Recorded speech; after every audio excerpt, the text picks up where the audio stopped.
Welcome to a briefing on the U.S. Army Corps of Engineers study to update the water control manual for the Lake Traverse project, which includes Reservation Dam and White Rock Dam.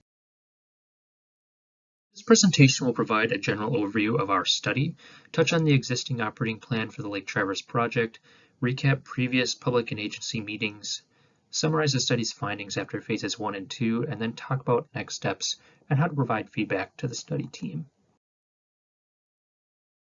So very basic overview of our study methodology. First, we went about building an existing conditions model of the reservoir system and downstream area down to Enlow on the Red River. A schematic of the model is shown on the right, and we used a software called HEC ResSim.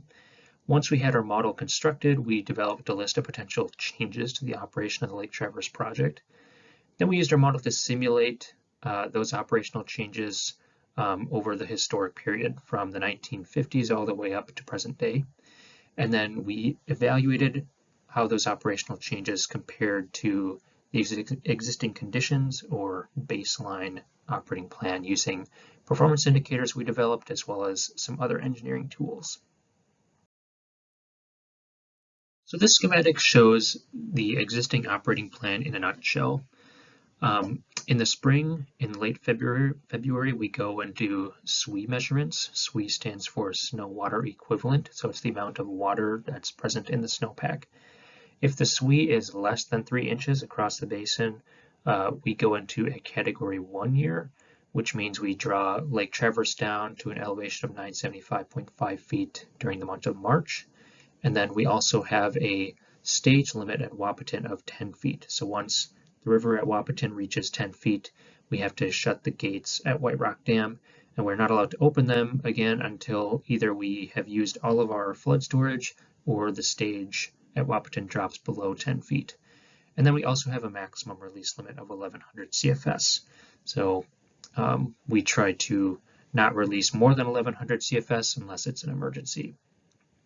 If SWE is greater than 3 inches in late February, then we go into a category 2 year, and we draw Lake Traverse down an additional foot during the month of March, and then we are allowed to, or we let the river stage increase an additional 2 feet at Wahpeton before we close the gates at White Rock.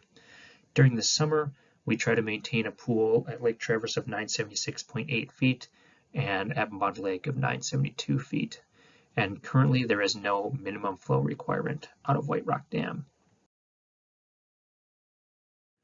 Coordination that we've done with the public and various agencies so far included some public scoping meetings back in January and February of 2023, and then an agency scoping meeting shortly afterwards. We got comments from different agencies, members of the public, as well as municipalities downstream of the reservoirs. We use those to create themes, building blocks, and various performance indicators that we would use for our analysis. And then we just recently presented the results of phases 1 and 2 to the agencies in January of 2024, and the agencies in this case being representatives from various state agencies or municipalities downstream. We do a reservoir operations study. We like to categorize the operating plan into its various components so we can study each of those components in detail. For this study, we call those components themes or building blocks, and I'll just go through each of them briefly. The Traverse and Mud Lake drawdowns include the timing of drawdowns as well as the level the pools are drawn down to. We have stage thresholds at Wahpeton that affect opening and closing of White Rock Dam. Operations at Orwell Dam are not included in the Lake Traverse Water Control Manual, but since both projects affect flows at Wahpeton, we included some evaluations of Orwell Dam in this study. Operational flexibility is important to include in an operating plan so water managers can easily adapt to different basin conditions and properly operate the dams during an emergency. Water quality and quantity is important for downstream water users as well as fish populations in the Boisdassou River, so this theme includes things like minimum releases from White Rock Dam. The Lake Traverse pool elevation is just the target pool elevation through the summer months. Channel capacity refers to the maximum release limit from White Rock Dam. And ramping rate is how quickly releases from the dam are allowed to change, so how quickly the gates can be opened and how quickly they can be closed. For each of these themes, I'm going to summarize the conclusions we've drawn so far from our first two phases of analysis, as well as some things we're still studying.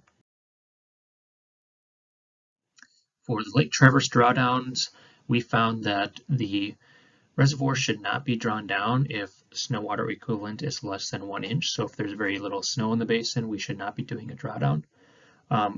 We also found that water managers should be allowed to start the drawdown in February, as early as February 1st.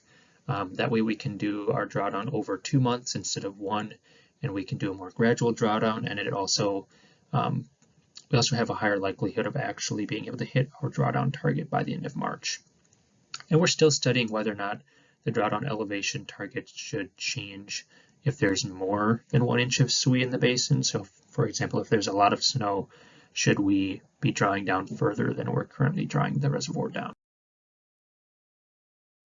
For Mud Lake, we found that we should do a drawdown in September each year. That creates a lot of shorebird habitat, and we actually successfully did that with pretty good results last year in 2023. We're still studying whether the gates at White Rock Dam should be left open after that drawdown, or if we should close them and try to maintain a pool at Mud Lake. The control point stages at Wahpeton, we found that stage thresholds at Wahpeton should not be reduced. We're still studying whether those stage thresholds should be increased. Our preliminary results suggest no. The current stage thresholds of 10 feet and 12 feet for a Category 1 or Category 2 event do a good job of balancing risks to the dam as well as downstream communities. For Orwell, we found Orwell doesn't really have enough storage capacity to significantly reduce flooding at Wahpeton Breckenridge, but we did find that the maximum outflow limit from Orwell can be safely increased from 1200 CFS to 1600 CFS with no downstream impacts. In terms of operational flexibility, we found that the water control manual should allow for releases higher than channel capacity during extreme floods. This is something that needs to be done to reduce risk of the dam in some cases. And historically, the Corps of Engineers has done this when needed. We have released more than 1100 CFS. We'll typically do that on the receding limb of a flood hydrograph.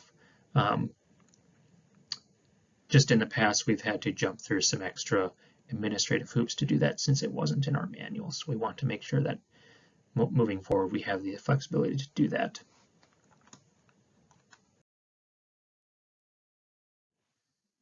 For water quality and quantity, we found a minimum flow of up to 10 CFS from White Rock Dam would benefit fish in the river. And there's typically enough water in Mud Lake to maintain that flow throughout the summer. So we wouldn't have to pull water from Lake Traverse in order to maintain a minimum flow throughout the summer. We are still studying how we could actually accomplish that minimum flow using the existing outlet works at White Rock Dam, because right now we don't have a working low flow outlet.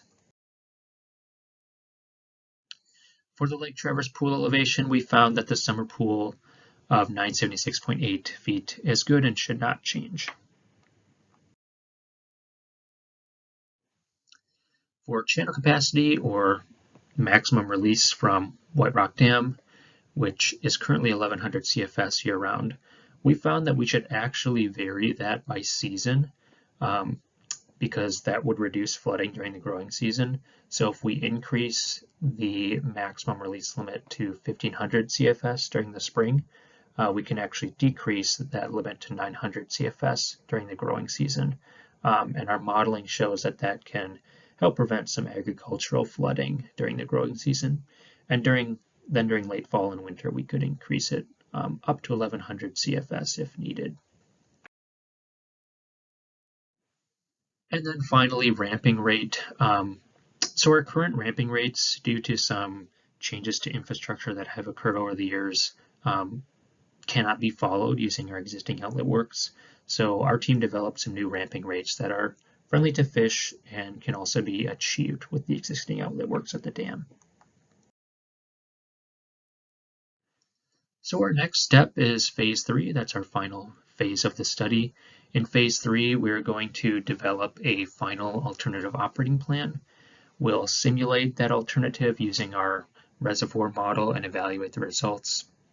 We'll summarize the impacts and the benefits of that new plan, and then show how that alternative plan compares to the existing operating plan in sort of typical years, like a typical dry year, a typical wet year, and a typical normal year. And we'll show that using hydrographs, which show flow over time, as well as inundation maps, which show the extent of flooding. Our projected schedule has us completing a draft report by fall of 2024, and when that happens, we will be holding another public meeting. If you'd like to provide feedback to the study team, please go ahead and email us at lake.traverse@usace.army.mil. If you have any questions about our study or general comments on the water control plan or what you'd like to see in phase 3, you can also visit our website at the link on the screen to view the progress both on this water control manual update at Lake Traverse, as well as the other updates that we're doing for Bald Hill Dam and Red Lake Dam.